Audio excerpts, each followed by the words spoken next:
오늘도 수요 예배에 오신 성도님들 환영하고 축복합니다. 하나님께서 이 짧은 시간이지만 하나님께서 말씀으로 우리를 새롭게 하시고 하늘의 은혜를 허락하여 주실 줄로 믿습니다. 하나님의 은혜를 사모하는 자에게 하나님은 그 마음을 만족하게 하십니다. 그래서 오늘 우리가 주님을 바라볼 때 하나님께서 우리가 기대했던 것 그 이상의 놀라운 은혜와 또 하늘의 복을 허락해 주실 줄로 믿습니다. 잠언 6장 1절로 19절을 함께 읽었는데요. 오늘 본문은요, 부모가 아들에게 혹은 선생이 그 제자에게 그 잠언 지혜를 전하는 그런 전형적인 잠언의 양식을 보여주고 있습니다. 특별히 오늘 본문에는요, 우리가 일상 가운데서 어떻게 이 지혜를 적용하면서 살아야 하는지에 대한 부분들을 담고 있어요. 자, 먼저 1절부터 5절까지 보시면요, 이 채무와 보증의 문제를 다루고 있는 것을 볼 수가 있습니다. 자, 그러나 이 채무와 보증 문제를 가지고 어떻게 이 채무와 보증 문제를 태도를 취하고 그리고 이렇게 해결해 나갈 것인가에 대해서 말씀하지만 더 넓은 의미에서는 우리 인생의 태도를 말하는 것이거든요. 먼저 1절 보시면 내 아들아 내가 만일 이웃을 위하여 담보하며 타인을 위하여 보증하였으면 그렇게 말하죠. 자, 이미 이 담보를 했고요. 보증을 했다고 가정을 하고 있습니다. 자, 그러면 어떻게 됩니까? 2절에 내 입의 말로 내가 얽혔으며 내 입의 말로 인하여 잡히게 되었느니라 그렇게 말하죠. 자, 그게 무슨 말입니까? 보증은 서지 말라는 거예요. 보증을 서지 말고 보증을 서게 되면은 그것이 굉장히 참담한 결과로 이어질 수 있는데 그 결과가 뭐냐면 그 입의 말로 얽히게 되고 그리고 그 입의 말로 인해서 잡히게 된다 그렇게 말을 합니다. 그러니까 이런 참담한 결과를 미리 알려주면서 그러니까 보증 서지 말라. 그것이 이 말씀 안에 담겨 있다 이렇게 볼 수가 있어요. 자, 그래서 여기 이웃이라고 하는 것은요, 1절에 나오는 이웃은 동료나 친구, 가까이 있는 사람들을 말하는 것이고요. 자, 그리고 타인은 좀 더 먼 사람이에요. 여기서 뭐 낯선 사람이다 이런 뜻이 있는데 타국인, 외국인, 낯선 사람 이런 뜻이 있는데 나와 밀접하게 관계되어 있는 가까운 사람 말고 좀 거리가 먼 사람이겠죠. 그러니까 우리 인생 가운데 정말 가까운 사람도 있고 좀 거리가 있는 사람도 있는데 항상 보면은 우리 인생에 도움을 요청하는 사람들이 있다고요. 그런데 자, 보증을 서거나 저당을 잡히거나 하지 말라는 거예요. 특별히 채무와 관련해서 연대보증 서는 일은 굉장히 위험하다라고 하는 것을 말씀을 하고 있습니다. 그래서 타인을 위하여 보증하였으면 이라고 했는데 보증한다 여기 보면은 앞에 조그만 숫자 2가 있잖아요. 요 각주 밑에 보시면 내 손을 치면 원어로는 보증을 서는 게 손을 치는 거예요. 그러니까 손바닥을 마주치는 거예요. 그 다른 사람과. 그러니까 아마 악수하는 그런 행위를 말하는 거죠. 이 손바닥을 치는 것은 바로 합의를 한 거예요. 내가 보증을 서겠다.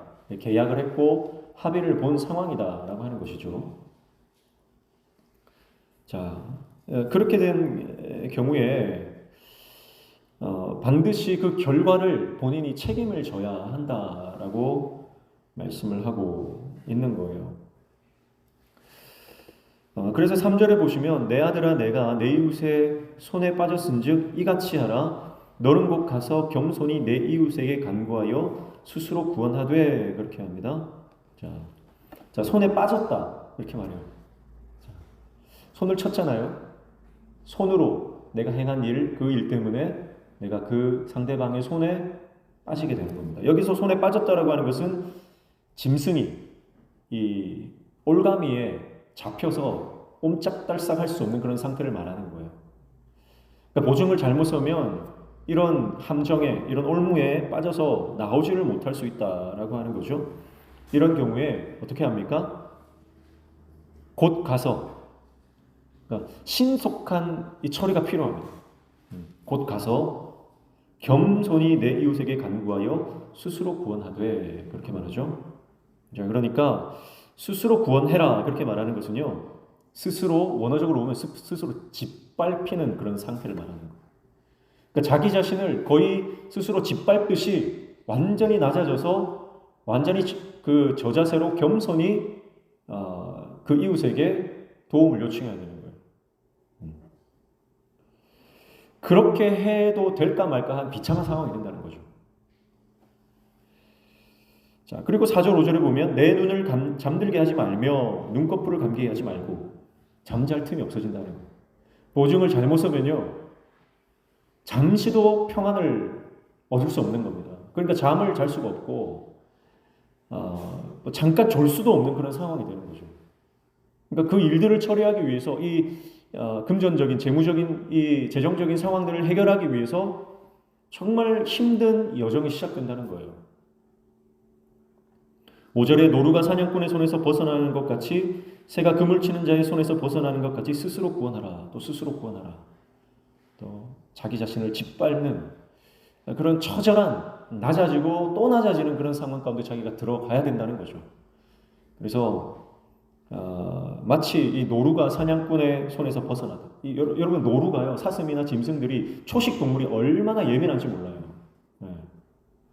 굉장히 예민하고 조금이라도 방심하면 이 육식 동물의 먹잇감이 되기 때문에 얼마나 예민하게 먹이를 먹을 때도 그렇고 물을 마실 때도 그렇고 그냥 서 있을 때도 이 초식 동물들은 굉장히 민감하게 예민하게 그렇게 그 시간을 보내는 거죠. 그것처럼 우리 인생이 고달파지고 신경쇠약에 걸릴 수 있다는 겁니다. 그리고 실제로 그렇게 일 처리를 하지 않으면 해결되지 않는다는 거죠. 새가 그물 치는 자에서 손에서 벗어나. 새 잡아보셨나요? 가끔씩 요즘에는요, 길고양이가 많지 않습니까? 그러면 이 고양이가 새를 사냥을 하거든요. 사실은 이 고양이가 새를 사냥하기 때문에 이 자연, 이 생태계는 고양이가 굉장히 좀 문제가 되는 거예요. 네. 어쨌든 그 재빠른 고양이라도 새 잡는 게 쉽지 않거든요. 네. 비둘기는 좀 예외인 것 같아요. 네.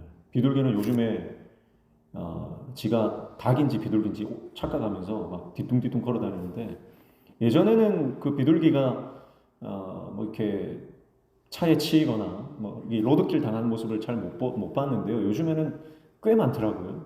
그만큼 지금 도시에서 계속 살면서 이 비대해지고, 그러니까 비둘기들은 좀 비둔한 그런 느낌 들지만 야생의 새는요 정말 찾기가 힘들거든요. 굉장히 예민하죠.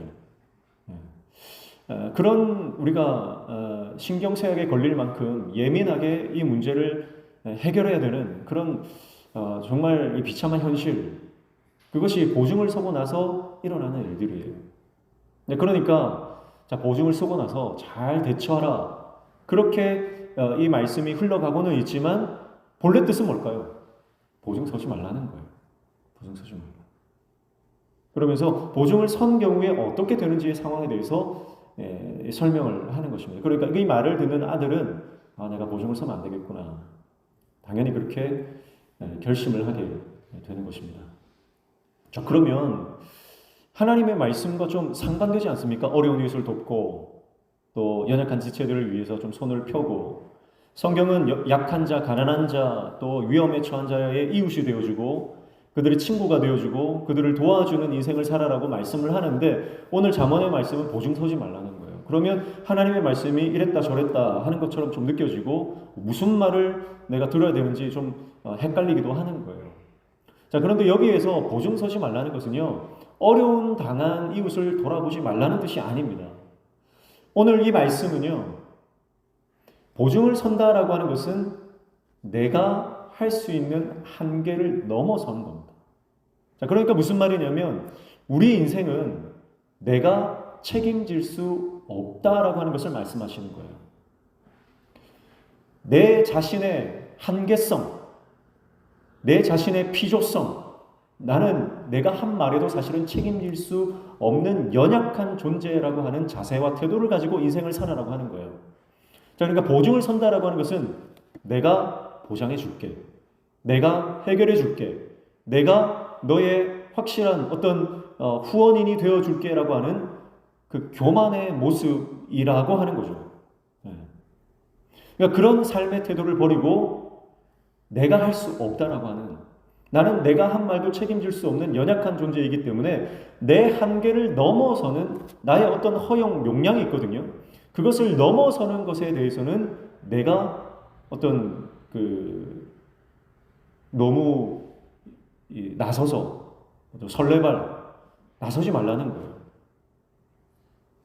도와줄 수 있는 만큼만 도와주고요. 내가 할 수 있는 한계만큼만 도와줘야 되는 거예요. 근데 이 보증이라고 하는 것은, 연대 보증이라고 하는 것은요, 결국은 내 삶을 완전히 강탈당하고 빼앗길 수도 있는 굉장히 위험한 것이기 때문에 이것을 피해라, 그렇게 말씀을 하고 있는 것입니다. 예수님께서도요, 구약의 모세의 율법에 의하면 맹세한 것은 반드시 지켜라, 그렇게 말했어요.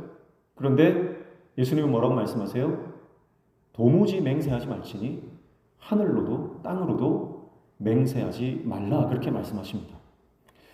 이 말씀을 왜 하셨냐면, 당시에 예수님 당시에 많은 유대인들이 하나님께 맹세합니다, 그렇게 말하면서 자기 자신을 정당화시키고 그 말씀을 자기의 유익을 위해서 남용하는 그런 일들이 많이 있었어요. 그러니까 하나님께 맹세 이렇게 하면요, 사람들이 무조건 믿어줘야 되잖아요. 우리가 출애굽기에서도 살펴봤지만 그러면 무조건 믿어줘야 돼요. 그러니까 그것을 말씀을 남용하는 거예요. 하나님께 맹세하면 믿어주니까요. 그러니까 예수님께서는 맹세하지 말라고 하시는 거예요. 말씀의 잘못된 사용을 방지하고자 하심이고요. 그리고 그 맹세하지 말라고 하는 그 말에는요, 나는 내가 한 말을, 내뱉은 말을 지킬 수 있는 존재가 아니다라고 하는 것을 말씀하시는 거예요. 여러분, 하나님만이 말씀을 온전히 성취하신 분입니다. 하나님 외에는 한 번 하신 말씀을 이루시는 존재는 하나님 외에는 없습니다. 여러분, 우리가 약속을 많이 어기지 않습니까? 꼭 지켜줄게, 꼭 할게, 꼭 지킬게 라고 말했으면서 지키지 못하는 경우가 얼마나 많습니까? 내 마음이 그렇지 않은데도 내가 꼭 지키고 싶지만 지키지 못하는 환경이나 경우도 많은 거예요. 오늘 여기서 보증을 서지 말라라고 하는 것은 내 인생을 내가 책임질 수 없고 오직 하나님만이 내 인생을 책임질 수 있다는 삶의 태도를 가지고 살아가라라고 하는 것이죠. 이웃을 섬기지 말고 어려움에 처한, 공경에 처한 이웃을 돌아보지 말라는 말씀이 아닌 것입니다. 그래서 우리는 내가 도와줄 수 있는 그 한계를 잘 알고요, 내가 할 수 있는 만큼 그렇게 이웃을 섬기고 돕고, 너무 많은 것을 하면 안 돼요. 교회에서도 그렇습니다. 교회에서도요, 내가 체력의 한계도 있고요, 또 내 영성의 한계도 있고요, 또 내가 할 수 있는 어떤 은사의 한계도 있어요. 그런데 사실은 인간적인 욕심 때문에, 인정받고자 하는 욕심 때문에 그래서 너무 많은 일들을 맡는 경우가 있어요. 그러면요, 고갈됩니다. 내가 할 수 있는 것 이상의 사역들을 많이 하다 보면요, 내가 지쳐서 나가 떨어지는 거예요. 그러면 실족하죠. 시험에 빠집니다. 그리고 나중에는 완전히 번아웃 다 타버려요. 내 열정도 다 타버리고 내 능력도 다 타버리고, 그래서 완전히 새까맣게 내 속은 시커멓게 타들어가죠. 죄가 돼버립니다. 그러면 하나님에 대한 사랑, 열정, 또 하나님 나라에 대한 그런 처음 가졌던 그 뜨거운 마음들이 다 식어져 버리고요, 그거 회복하기가 참 힘듭니다. 사람을 만나는 것도 그렇습니다. 사람을 만나는 것도요, 너무 많은 사람을 만나고 또 너무 많은 교제를 하고 그렇게 되면요, 물론 사람을 만나면서 에너지를 얻는 사람도 있겠지만 사실은 사람을 만나고 누군가와 계속해서 교제를 가지는 것, 이것이요, 때로는 굉장히 우리 에너지 소비가 되는 거죠. 그래서 욕심내지 말라는 거예요.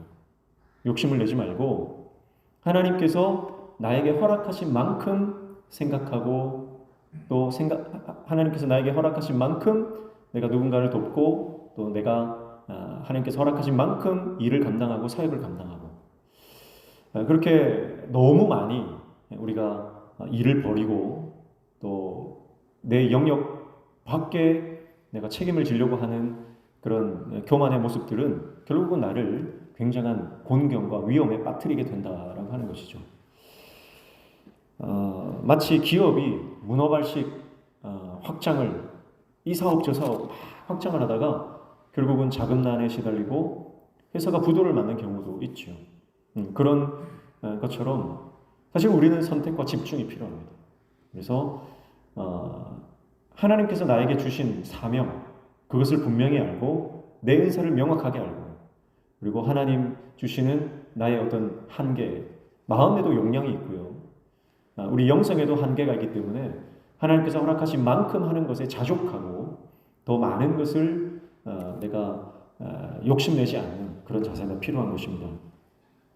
그래서 1절부터 5절까지는 보증 서는 것에 대한 그 위험성에 대해서 말하면서 우리의 삶은 한계성이 있고 또 우리는 창조주가 아니라 전능자가 아니라 피조물이라고 하는 것, 우리는 피조성을 가지고 있다고 하는 것 인정하고 내가 누군가의 인생을 책임질 수 없는 존재라고 하는 것 우리가 기억해야 할 줄로 믿습니다.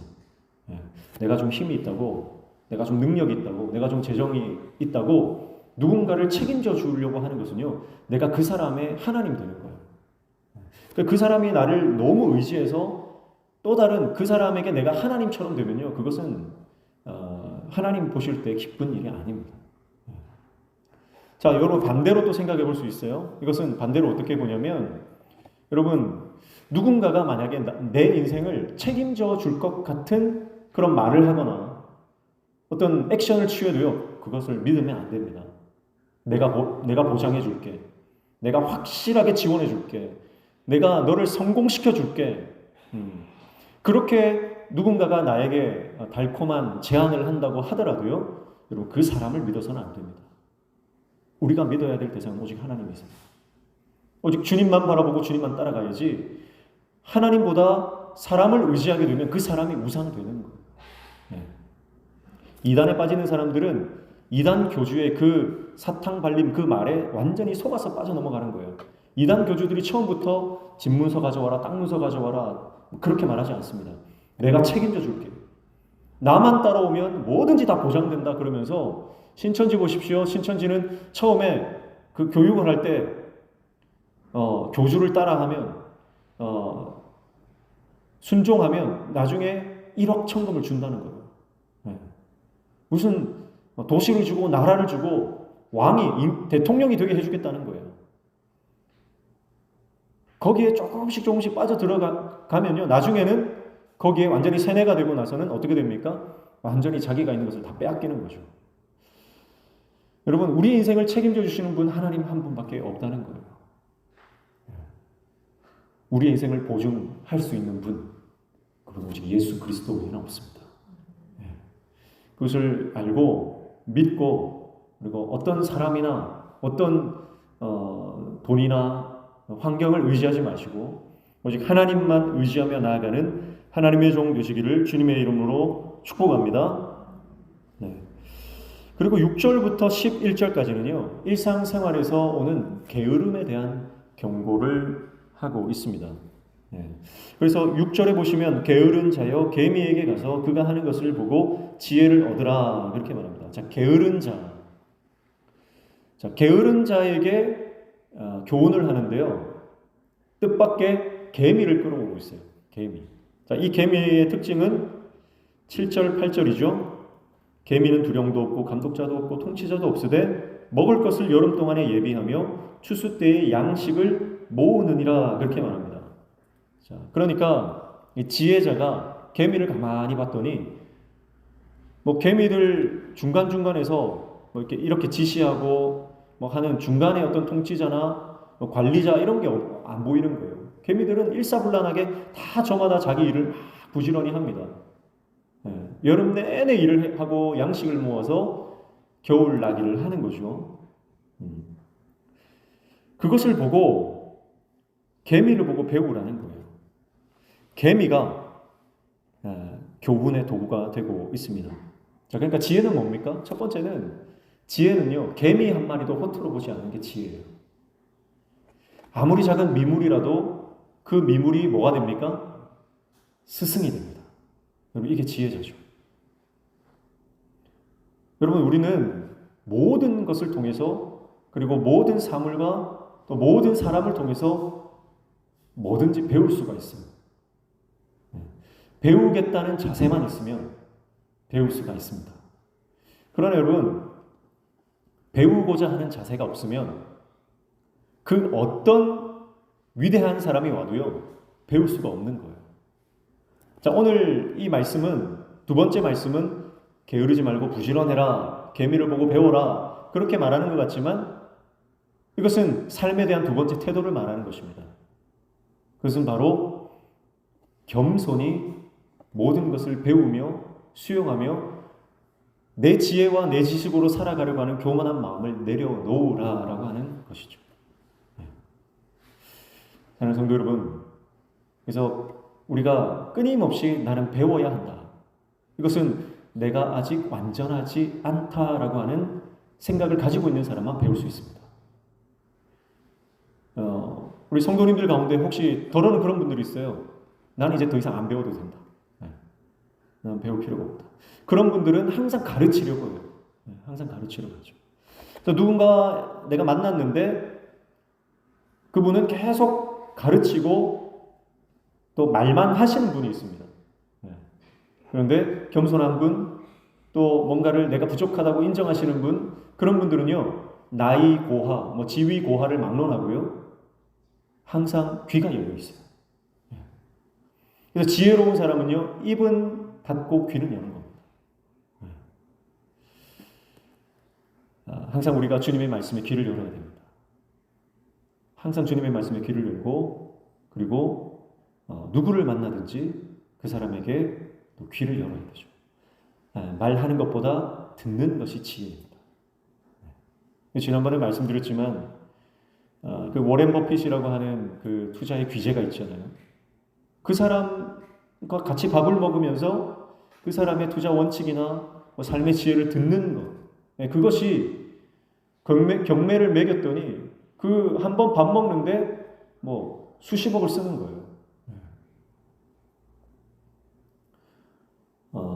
여러분, 그만큼 지혜는 듣는 거라는 것이죠.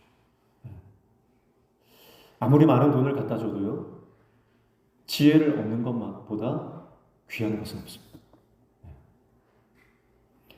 그래서 이 지혜자는 개미를 보고 배우는 거예요. 여러분, 오늘 저와 여러분이 작은 미물을 보고서도 하나님을 경험하고 하나님을 배우고 말씀을 깨닫는, 작은 어린아이를 보면서도 천국은 저런 자의 것이라고 하는데, 그러면서 그 어린아이를 보면서 하나님의 말씀을 깨닫고 또 하나님을 느끼고, 연약한 사람, 또 많이 가진 자나 못 가진 자나, 또 건강한 자나 약한 자나, 어떤 사람을 만나든지 그 사람을 통해서 배울 수 있는 우리의 마음이 겸손한 그런 하나님의 종 되시기를 축복합니다. 자, 그래서 9절에 보면, 9절 10절 보면, 게으른 자여 내가 어느 때까지 누워 있겠느냐, 내가 어느 때까지 잠이 깨어 일어나겠느냐.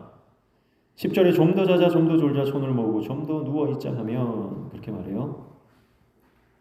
자, 9절에는요 게으름의 극치, 그러니까 누워서 일어나지 않는 그런 상태를 말하고 있어요. 그런데 10절에 보면 그게 계속 누워서 잠만 자고 게으름을 피우는 게 어디서부터 시작되느냐, 그게 좀 더에서 시작되는 거예요. 내가 아예 오늘 하루는 접자, 그리고 해야 될 일을 포기하고 손을 놓고 처음부터 그렇게 되는 게 아니라는 거예요. 인생을 성실히 살다가도 조금 내가 게으름 피우고 싶어서 이제는 놀고 먹자, 그렇게 해서 처음부터 놀고 먹는 사람이 아니라는 거죠. 그 시작은 뭐예요? 좀 더에 있다는 거예요. 좀 더. 그러니까 조금만, 1분만. 그것이 굉장히 안 좋은 태도라고 하는 거죠.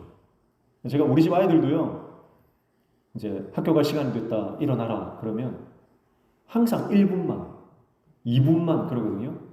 예. 제가 이제 아이들한테 그거 정말 안 좋은 거. 예. 그게 정말 안 좋은 태도라고 가르치기는 하는데 그게 잘 안 되죠. 사실 저도 너무 피곤하거나 힘들 때는 5분만 더 자야지. 뭐 그럴 때가 있거든요. 근데 그런 태도 자체가 좋지 않다는 거죠. 내가 조금만.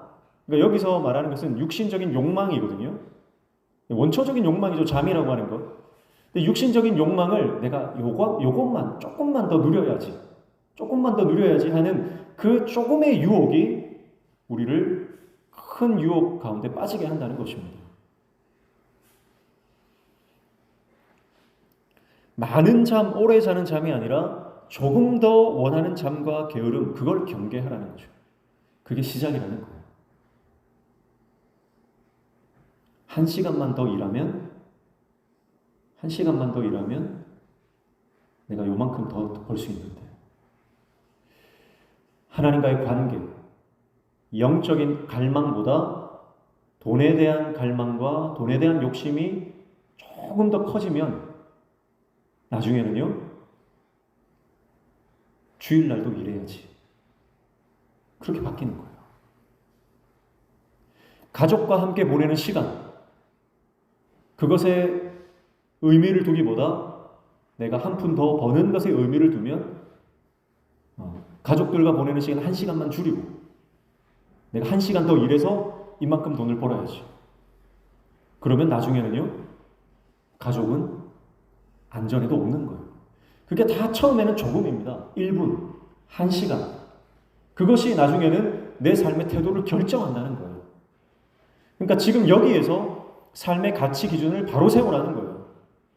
하나님 나라를 위해서 영적인 갈망을, 영적인 것을 위해서, 그리고 정말 가치 있는 것에 대해서 거기에 삶의 비중을 두고 내가 조금 덜 벌더라도, 내가 조금 덜 자더라도, 내가 조금 더 고생하더라도 영적인 것을 추구하고 함께 하는 것을 추구할 때, 그리고 우리 인생이 결국은 육적인 욕망을 따라가는 것이 아니라 영적인 갈망을 따라갈 수 있는 영의 사람이 될 수 있다라고 하는 것을 이 말씀을 통해 우리는 깨달을 수가 있는 것입니다.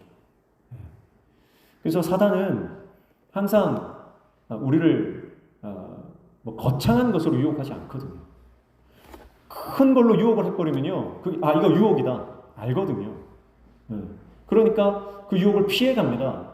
누가 처음부터 이 뻔히 보이는 것을 가지고 유혹에 넘어가겠습니까? 잘 느껴지지 않는 작은 것부터 시작하는 거예요. 거기에 조금씩 내가 시간을 들이고 내 마음을 뺏기기 시작하면 나중에는 내 삶을 완전히 잠식해 버리는 거예요.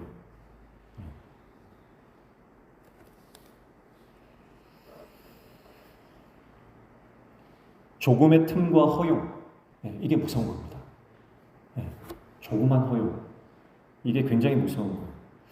그래서 육신의 욕망에 대한 이 조금의 틈과 허용이 얼마나 큰 파장을 불러오는가, 그게 11절이죠. 11절 보시면 내 빈궁이 강도같이 오며 내 곤핍이 군사같이 이르리라, 그렇게 말씀합니다. 좀 더 자자했는데 결국은 그 삶의 태도가 나의 삶을 결정해버린다는 거예요.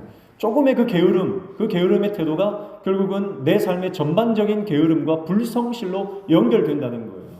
그래서 결국은 어떻게 됩니까? 빈궁이 강도같이 오며 곰핍이 군사같이 이른다. 이것이 굉장히 그 이후 뒤에 결말이 비참해진다. 그리고 강력하게 그 결말이 찾아오게 됨을 말씀을 하고 있는 겁니다. 기업이 하루아침에 도산하는 것 아니거든요. 분식회계 조금 요 정도는 괜찮겠지. 그래서 장부를 돈을 조금씩 빼돌리는 거예요. 처음에는 1,000원짜리 한 장이었지만 나중에는 그게 10,000원짜리가 되고 100만 원이 되고 억 단위로 넘어가는 거죠. 그렇게 되면 기업이 한순간에 파산을 하는 거죠. 인생이 그와 같다는 거예요. 그러니까 1,000원짜리 한 장인데 뭐 어때 하는 거기에서 끊어야 된다는 거예요. 1,000원짜리 한 장이 아닙니다. 그 1,000원짜리 한 장 시작이 결국은 내 인생을 파멸로 이끌고 간다는 거죠. 그래서 우리 속담에도 바늘도둑이 소도둑 된다는 말처럼 여러분, 우리 인생 가운데 이 조금의 틈, 조금의 허용, 조금의 그 육신적인 욕망, 이것을 우리가 제어해야 함을 성경이 말씀하고 있는 것이죠. 사랑하는 성도 여러분, 오늘 우리 인생 가운데 우리 삶에 나는 연약하다라고 하는 그 인식이 필요합니다. 그래서 내 안에 조그만 죄를 허용하면 그 죄가 결국은 나를 완전히 잡아먹어버리는 그런 형편이 될 수밖에 없다는 것, 우리가 알아야 되는 거예요. 결국 앞에서도 보증 서지 말라라고 하는 것은 내 한계성을 인정하라라고 하는 말씀이고요. 그리고 여기에서 좀 더 자자하는 이 조금의 틈을 허용하지 말라는 것도요, 마찬가지로 영적으로 내가 얼마나 이 연약한 존재이며 한계를 지닌 존재인가라고 하는 것을 강조하는 것이다, 이렇게 볼 수 있는 것이죠. 그리고 12절부터 15절까지는 이제 악인들의 삶과 그들의 삶의 결과에 대해서 말씀을 하고 있습니다. 먼저 12절 보시면요, 같이 읽습니다. 시작. 불량하고 악한 자는 구부러진 말을 하고 다니며. 아멘. 자, 불량하고 악한 자, 이 악한 자들은요 구부러진 말을 하고 다니는데요. 구부러진 말, 원어적으로는 입이 삐뚤어졌다는 거예요.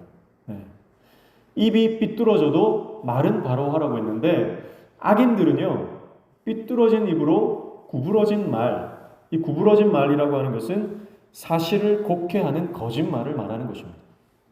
가짜 뉴스를 만들어서 퍼뜨리고요.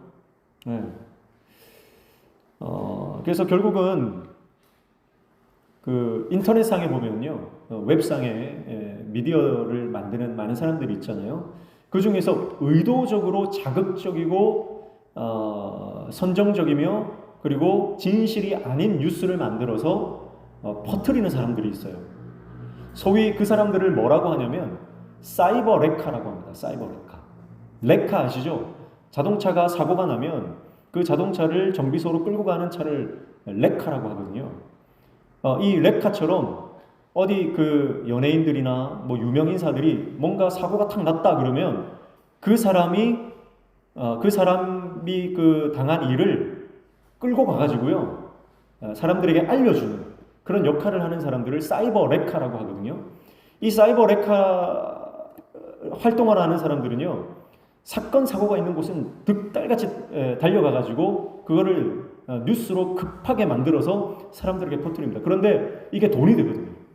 돈이 되니까 없는 사실도 만들어가지고, 예를 들면 누구가 이혼 직전까지 갔다, 뭐 이런 식으로 하든지. 근데 가만히 보면 또 사실이 아니에요. 예를 들면 이런 겁니다. 누구씨 자택에서 숨쉰 채 발견, 이러는 거예요. 사람들이 얼핏 딱 보니까 뭐 죽었나 보다 하고 들어가 봤는데 자세히 보니까 숨진 채 발견이 아니라 숨쉰 채 발견인 거예요. 그런 식으로요, 굉장히 자극적으로 또 사람들 눈에 막 들어오게 만들어 가지고요, 사람들을 막 이렇게 미혹하는 거예요. 그러면서 돈을 벌거든요. 근데 우리나라는 법이 약해가지고 가짜 뉴스를 퍼뜨려도 처벌할 법이 별로 없어요. 그게 뭐 정말 그 사람의 명예를 훼손했다거나 아니면 뭐 큰 어떤 사회적 무리를 일으켰다거나 하면 그런 경우에 이제 뭐 법적으로 처리를 할 수 있지만, 그것도 굉장히 지리한 싸움이 되거든요. 선진국 같은 경우에는 만약에 그 가짜 뉴스를 만들어서 뭐 퍼뜨렸다 그러면요, 그게 발각이 되는 순간 징벌적 보상 제도를 통해 가지고요, 그 사람에게 수십억 수백억 벌금을 때려버려요. 그러니까 가짜 뉴스를 못 만들려고 하는 시도를 잘 못하게 하는 거죠. 그래서 사실 우리나라도요, 그런 법들이 좀 강력한 법이 필요합니다. 사실 우리나라는 굉장히 법이 약해요. 처벌하는 법이 약해요. 그래서 살인죄를 지어도 뭐 심신미약이다 그러면 뭐 몇 년 살고 나오는 거예요. 어린 여자아이를 잔혹하게 겁탈을 하고 완전히 그 삶을 망가뜨려서 겨우 목숨만 부지하고 살아있는데, 살아있으니까 살인죄가 안 되는 거예요. 그래서 벌써 나와가지고 국가에서 그것도 무슨 수당을 받으면서 살더라고요. 여러분, 그게 말이 되나요? 사실 그런 사람들은 감옥에서 평생 나오지 못하도록 강력한 법을 마련을 해야 한 번이라도 더 생각할 거 아닙니까? 내가 이런 범죄를 지으면 감옥에서 못 나온다는 생각을 해야 되는데 우리나라는 법이 너무 약하니까요. 강력 범죄를 저질러도 모범수로도 나와버리고 그렇게 되는 거죠. 사실 이 가짜뉴스, 여러분, 이게 굉장히 사람을 죽음으로 몰아가는 살인죄와 마찬가지입니다. 댓글이요, 사실은 사람의 마음을 굉장히 어렵게 하거든요. 댓글이라고 하는 것이 악성 댓글, 악플 이런 것들이요. 그래서 제가 아는 제자도 좀 정신적으로 사실 좀 연약함이 있었던 제자예요. 한 번씩 사람들을 막 이렇게 자기가 만든 카톡방에 초대를 해가지고 자기 하소연을 막 하는 거예요. 그렇게 하면 안 되죠. 근데 약간 정신적으로 미약한 그런 아이여서 한 번씩 그런 행동을 하는 거죠. 평소 같으면은 그냥 사람들이 그러려니 하고 다 나갈 텐데 그날은 모르는 사람들이 거기 끼어 있었던 거예요. 모르는 사람들이 끼어 있었어요. 그러니까 번호가 바뀐 줄 모르고 초대를 다 했겠죠. 근데 번호가 바뀐 거예요. 그래서 모르는 사람이 초대가 됐어요. 그 사람이 한 번, 두 번 그렇게 초대가 되니까 좀 화가 난 거예요. 화가 나서 악플을 막 단 거예요. 뭐 하는 거냐. 미치려면 곱게 미쳐라. 이러면서 막 심한 욕설을 막 써놨더라고요.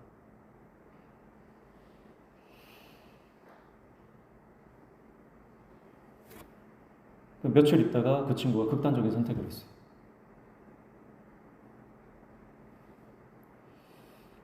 그러니까 몇 마디 때문에 그렇게 했을까, 그렇게 사람들이 말하기도 하는데, 저는 그렇지 않다고 생각합니다. 왜냐하면 말 한마디가 사람을 살리기도 하고, 죽이기도 하는 거예요. 정말 그렇습니다. 여러분, 말 한마디가 사람을 살리기도 하고, 죽이기도 합니다. 그래서 오늘 저와 여러분의 언어가 날마다 사람을 살리는 언어로 채워지기를 축복합니다. 네.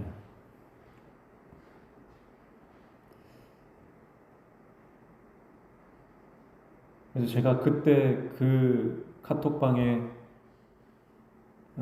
그 아이를 위해서 한마디를 안 했어요. 그게 저는 마음이 너무 아픕니다. 네. 어쩌면 그 말들이 그 아이의 심장에 비수를 꽂았는데 내가 따뜻한 말을 한마디 해줬으면 어쩌면 상황이 달라지지 않았을까 하는 그런 생각 때문에 마음이 너무 어려워요.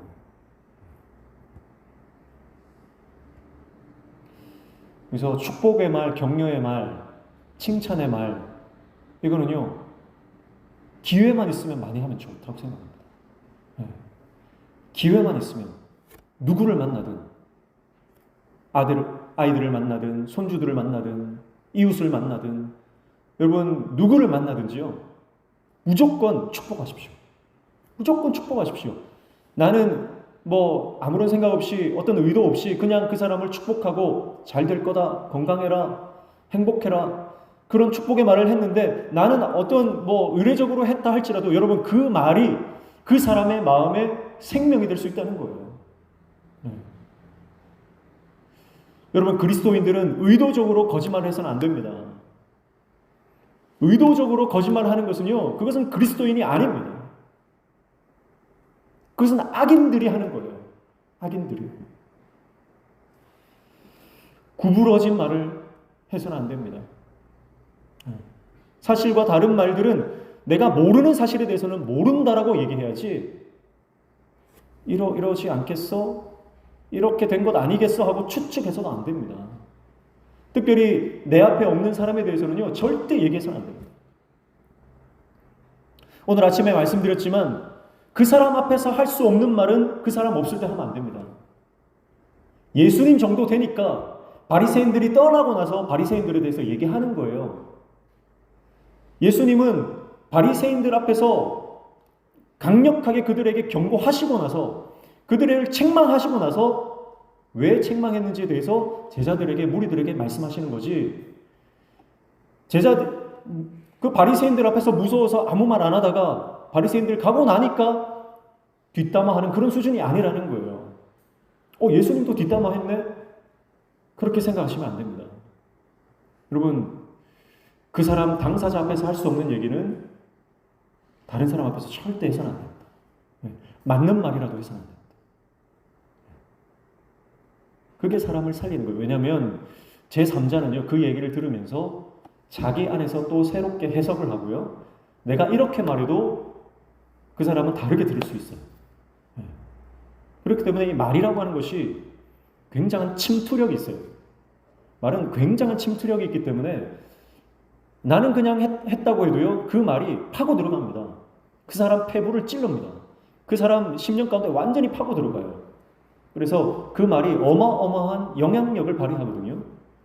그렇기 때문에 이 말에 대해서 성경은 끊임없이 말에 대해서 말이 온전한 자, 그 사람은 온전한 사람이다. 사랑하는 성도 여러분, 오늘 저와 여러분의 입술을 통해서 날마다 사람을 살리고 생명을 구원하고 우는 자들, 지쳐있는 자들을 회복시킬 수 있는 믿음의 언어, 축복의 언어, 사랑의 언어로 채워지기를 축복합니다.